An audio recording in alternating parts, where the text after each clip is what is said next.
The president has given himself an A+++ on the economy. I think there's a lot to admire there. But the American people, for some reason, are not feeling it. Consumer sentiment right now is at historic lows, despite the fact that the stock market is at historic highs. To what do you attribute that big gap? So there is some issues around affordability and the opposition. You've got a real debate going into the midterms here. Two big issues that are facing people at the kitchen table, and that's the famous line about politics. It's about the economy, stupid. It always has been, always will be. And so the tariff thing that you detailed in your intro is important because we got to fine tune that. There are two countries that are massive that we don't have worked out yet on tariffs. Number one is Canada, which has a lot of input costs, things like bauxite and potash for fertilizer, softwood lumber, every single rare material, commodity, they got it.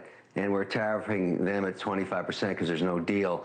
That's causing inflation in the U.S., particularly around car parts and things like that.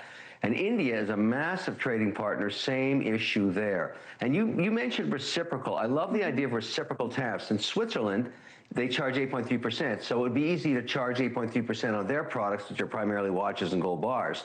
When you get the reciprocality going, it all works out. But when you have massive tariffs, like on countries like Canada, 25%, that needs fine-tuning. And I think that's going to be coming soon because it's a big trading partner for 26 states and the largest trading partner for 26 states. So there's a little bit of work to be done there. And I think the reason that'll happen is every politician is looking forward to November, which is not that far away. So the midterms start January, February. That's when all this stuff will come to the fore. So you're saying that those trade deals will be part of the president's push to make sure that they don't get shellacked in the midterms?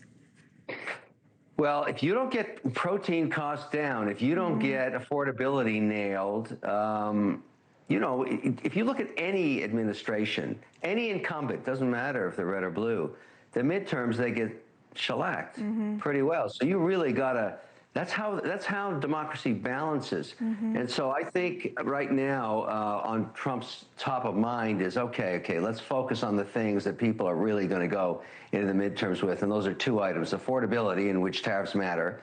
And number two is healthcare, obviously. And do not assume the Fed is going to cut rates anymore. We've got a very big dissenting Fed right now. I mean, they're really having a hard time. I don't see any more Fed cuts because the economy is doing quite well and inflation is still way north of 2%. So I don't see a lot of rate cuts to the rescue. No cavalry coming on rate cuts. One thing I wanted to get your take on, some people have been saying that the reason that these sort of big gains in the economy are not trickling down to the average American is because a huge portion of them are coming from AI spending. I've seen estimates as high as 60%. What percent would you say is the AI portion of this? Well, 2 years ago, I was in the camp that said AI is hype. I'm not in that camp anymore because I've seen it being implemented in all 11 sectors of the economy. And it's doing two things. It's enhancing margins and it's increasing productivity.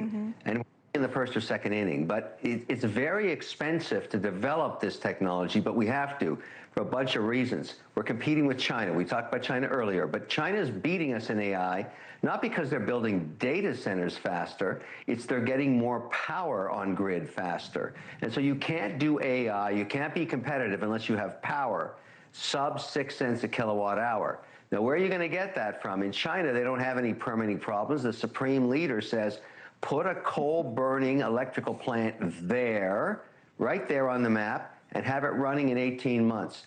For us, that takes years through permitting and all the issues that we face in building something like that out. And I know because I'm one of the 5 people out there with engineering teams that build data centers. Good luck getting a permit. It's really, really hard. And while we're sitting here struggling with that, the Chinese are kicking our butts on power generation and eventually AI, compute power.